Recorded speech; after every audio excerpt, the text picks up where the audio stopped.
ধেমাজি জিলা প্ৰশাসনৰ সৌজন্যত অসম চৰকাৰৰ প্ৰজ্ঞান ভাৰতী আঁচনিৰ অধীনত 2020 বৰ্ষৰ উচ্চতৰ মাধ্যমিক পৰীক্ষাত প্ৰথম বিভাগত উত্তীৰ্ণ মেধাৱী ছাত্ৰীসকলক আনুষ্ঠানিকভাৱে ধেমাজি মৰিধল মহাবিদ্যালয়ৰ 466 গৰাকী ছাত্ৰীক ডক্টৰ বাণীকান্ত কাকতি মেধা বঁটা প্ৰদান কৰে।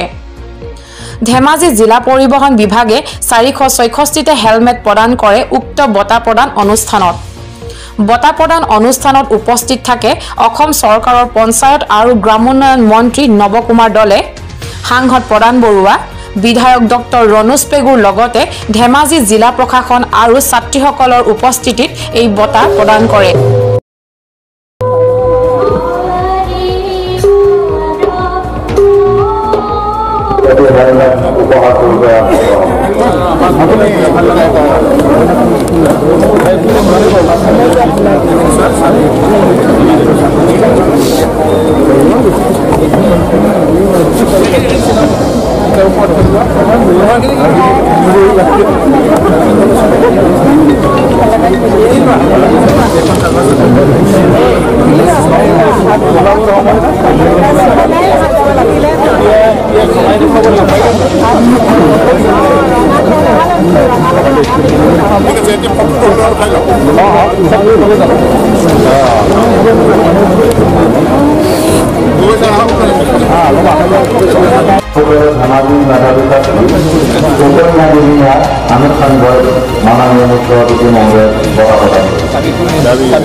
নদৰা কোন কোন হয় জানেন নাই? এতিয়া এছেম্বলি ইলেকশ্যন সেইকাৰণে নদৰা আপোনালোকৰ ওচৰত থাকিব আৰু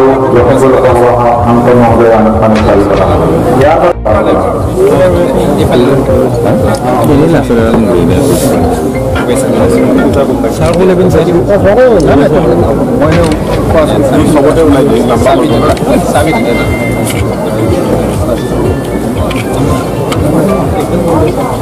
চবে লাগিব নেকি? 2020 বৰ্ষৰ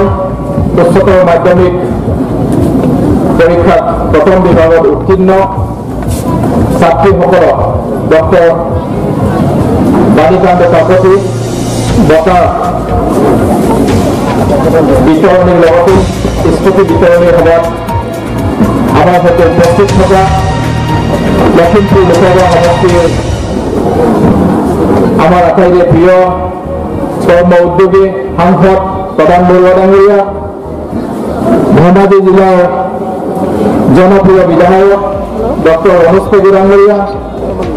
আপোনালোকে সকলোৱে জানে মাননীয় মুখ্যমন্ত্ৰী সৰ্বানন্দ সোণোৱাল ডাঙৰীয়াৰ শক্তিশালী নেতৃত্বত আৰু মাননীয় শিক্ষা স্বাস্থ্য বিভাগৰ মাননীয় মন্ত্ৰী ডক্টৰ হিমন্ত বিশ্ব শৰ্মাৰ উদ্যোগত শিক্ষা বিভাগত বিশেষকৈ আমাৰ ছাত্ৰ ছাত্ৰীসকলক বিভিন্ন আঁচনিৰ দ্বাৰা আমি উপকৃত কৰাৰ নিমিত্তে বিভিন্ন আঁচনি ৰূপায়ণ কৰা হৈছে। আৰু আজি এই আঁচনিৰ যিসকল আমাৰ কীৰ্তি ছাত্ৰীয়ে এই বঁটা পাইছে তেখেতলোকৰ আমি আজিৰ দিনটোৰ পৰা দায়িত্ব বাঢ়িলে বুলি আমি ভাবিছোঁ। যিহেতুকে আপুনি প্ৰতিযোগিতাৰ যুগ, চৰকাৰখনে আপোনালোকৰ যাতায়াত আৰু উৎসাহ উদ্দীপনা যোগোৱাৰ নিমিত্তে এই আঁচনিখন ৰূপায়ণ কৰাৰ ব্যৱস্থা গ্ৰহণ কৰিছে। গতিকে আপোনালোক সকলোকে মই আহ্বান জনাইছোঁ, যিহেতুকে বৰ্তমান প্ৰতিযোগিতাৰ যুগত আপোনালোকে নিজ নিজ সপোনসমূহ বাস্তৱায়িত কৰি পিনি আমাৰ এই অনগ্ৰহৰ এই জিলাখনলৈ বিশেষকৈ এই উত্তৰ অসমলৈকে যাতে ভৱিষ্যত দিনত আপোনালোকে একোজন সম্পদ মানৱ সম্পদ হৈ পিনি যাতে নিশ্চয় আমাৰ এই সমাজখনলৈ গুৰুত্বপূৰ্ণ ভূমিকা অৰিহণা যোগাব। আৰু মাননীয় প্ৰধানমন্ত্ৰী ডাঙৰীয়াই বিশেষকৈ ভাৰতবৰ্ষৰ যুৱ সমাজৰ ওপৰত গুৰুত্ব প্ৰদান কৰিছে। আপোনালোকে সকলোৱে জানে পৃথিৱীৰ ভিতৰতেই ভাৰতে এখন ৰাষ্ট্ৰ য'ত শক্তিশালী ৰূপত সৰ্ববৃহৎ যুৱ শক্তি আমাৰ ভাৰতবৰ্ষত মজুত আছে। গতিকে আমি আশা ৰাখিছোঁ অনাগত দিনত আমাৰ ছাত্ৰ ছাত্ৰীসকলে যাতে এই মানৱ সম্পদসমূহ উচিত বিভাগৰ জৰিয়তে যাতে উচিতভাৱে আপোনালোকে এটা দিশ নিৰ্ণয় কৰে। আৰু ইতিমধ্যে দেখিছে আপোনালোকে মাননীয় মুখ্যমন্ত্ৰী সৰ্বানন্দ সোণোৱাল ডাঙৰীয়াৰ নেতৃত্বত আমাৰ চৰকাৰখনে দায়িত্ব লোৱাৰ পিছতেই বিশেষকৈ এই আমাৰ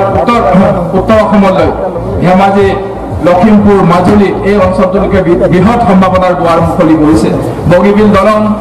আৰম্ভ হোৱাৰ পিছতেই আমাৰ যাতায়াতৰ ক্ষেত্ৰত এক সুদূৰ প্ৰসাৰী আমাৰ ইয়াত প্ৰভাৱ পৰিছে তাৰ লগতে শিক্ষাৰ ক্ষেত্ৰত ইতিমধ্যে আমাৰ মাননীয় সাংসদ মহোদয় বিধায়ক মহোদয়ে উল্লেখ কৰিছে আমাৰ ধেমাজি জিলাত অভিযান্ত্ৰিক মহাবিদ্যালয় লখিমপুৰৰ চিকিৎসা মহাবিদ্যালয় আমাৰ মাজুলীত সাংস্কৃতিক বিশ্ববিদ্যালয় লখিমপুৰৰ নাৰায়ণপুৰৰ শ্ৰী শ্ৰী মাধৱদেৱ বিশ্ববিদ্যালয় এনেধৰণৰ শিক্ষা অনুষ্ঠানসমূহৰ গঢ় দি ইয়াত এখন সম্ভাৱনাৰ দুৱাৰ মুকলি কৰিছে আৰু তাৰ লগতে আপোনালোকে কিছুদিন আগতে আমাৰ দেখিছে অসম চৰকাৰৰ শিক্ষা বিভাগৰ পৰা অসমত 9খনকৈ আইন মহাবিদ্যালয় ইয়াত নতুনকৈ প্ৰতিষ্ঠাৰ জৰিয়তে ছাত্ৰ ছাত্ৰীসকলক নতুন এটা সুবিধা দিয়াৰ পদক্ষেপ অসম চৰকাৰৰ ফালৰ পৰা গ্ৰহণ কৰিছে আমি আশা ৰাখিছোঁ আজি এই শুভ দিনটোত আমাৰ যিসকল কৃতি ছাত্ৰীসকলে নতুন সংকল্পৰে যাতে আমাৰ ধেমাজি জিলাখনৰ লগতে এই অঞ্চলখনৰ যাতে ভৱিষ্যত দিনত আপোনালোকে একোজন সম্পদ হৈ পিনি আমাৰ অঞ্চললৈ গৌৰৱ কঢ়িয়াই আনে তাকেই কামনা কৰি আপোনালোক সকলোলৈকে মই আন্তৰিক শুভেচ্ছা আৰু অভিনন্দন জ্ঞাপন কৰি আজি এই অনুষ্ঠানৰ শুভ উদ্বোধন হয় বুলি ঘোষণা কৰিছোঁ ধন্যবাদ